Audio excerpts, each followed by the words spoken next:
por que que algumas pessoas, às vezes com a mesma estrutura genética, às vezes gêmeos, com a mesma educação, com a mesma família, com a mesma alimentação, com os mesmos amigos, por que que dois irmãos, um vai ser dependente e o outro não vai ser dependente da bebida alcoólica?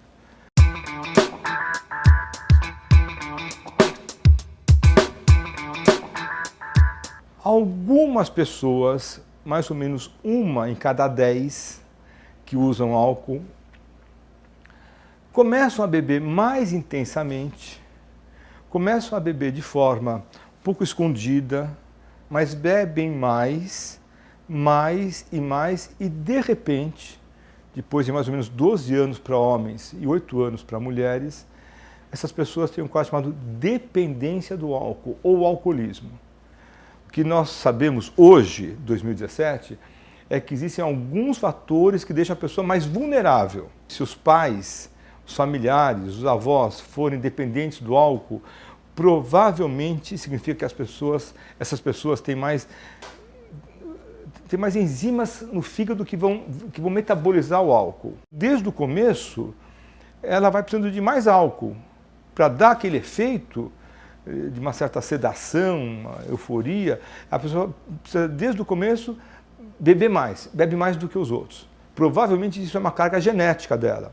Ela tem mais enzimas que metabolizam álcool e consegue, de uma vez só, beber mais e mais. Significa que ela vai ser alcoólatra? Não. Nós sabemos ainda que as pessoas que são mais suscetíveis a fatores de estresse, ansiedade, depressão, angústia, e que usam o álcool como se fosse uma ferramenta, também são mais suscetíveis a se tornar dependentes. Nós sabemos ainda que as pessoas que têm amigos cujo lazer é beber, todos os amigos têm a preferência, em vez de fazer esporte, de cinema, de discussões, gostam de beber, essa pessoa também fica mais vulnerável. Então, a pessoa se torna dependente do álcool quando essa série de vulnerabilidades deixam ela com um risco maior. E é uma opção dela, ela vai lá e usa o álcool. Usa no começo de forma recreacional, social, depois ela começa a usar como se fosse, entre aspas, um remédio. Quando começa a ter esse tipo de situação, pronto, acendeu a luz laranja, essa pessoa está prestes, quase, está próxima a se tornar uma dependente do álcool.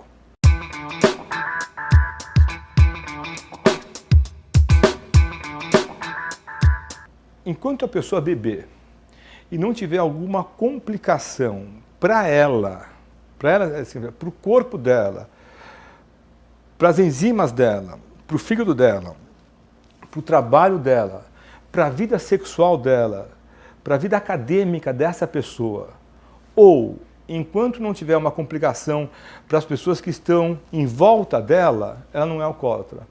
Alcoólatra ou alcoolista é aquela pessoa que bebe independente da frequência, independente da quantidade, independente. Ela bebe e causa já um impacto, causa uma dificuldade, ou para a vida dela, ou para a vida de quem está junto com ela, quem mora com ela, quem convive com essa pessoa. Em vez do álcool ser usado para dar prazer, para relaxar, para aumentar a sociabilidade, o álcool é usado pelo dependente do álcool, ou alcoólatra, ou alcoolista, tanto faz. O álcool é usado para evitar, para prevenir o efeito desagradável que causa a falta do álcool. Então, o alcoólatra, nessa fase de dependência, ele não vai beber para saborear, para degustar, para acompanhar uma alimentação. Ele vai beber porque ele tem que beber.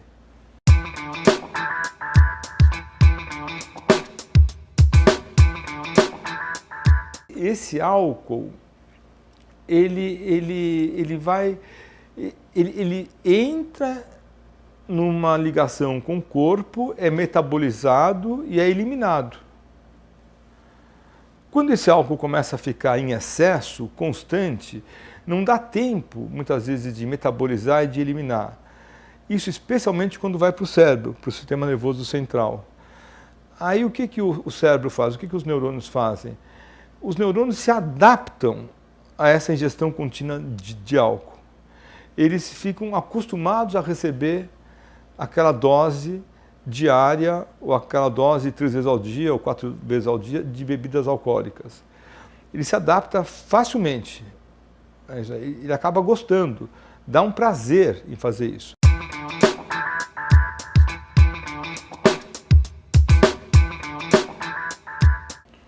Muitas pessoas conseguem parar sozinhas.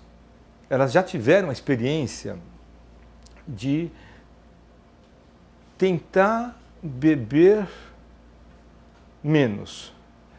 Tem paciente que te fala assim, eu quero tentar beber não mais destilados, que tem um teor alcoólico maior, mas só bebidas fermentadas, como vinhos e cervejas. Muitas vezes não conseguem. Ou já foram em médicos, psicólogos, enfermeiros, terapeutas, que orientaram não para mudar o tipo de bebida, mas para diminuir a quantidade geral de bebida. Também não dá certo. Ou beber só no final de semana, também não dá certo.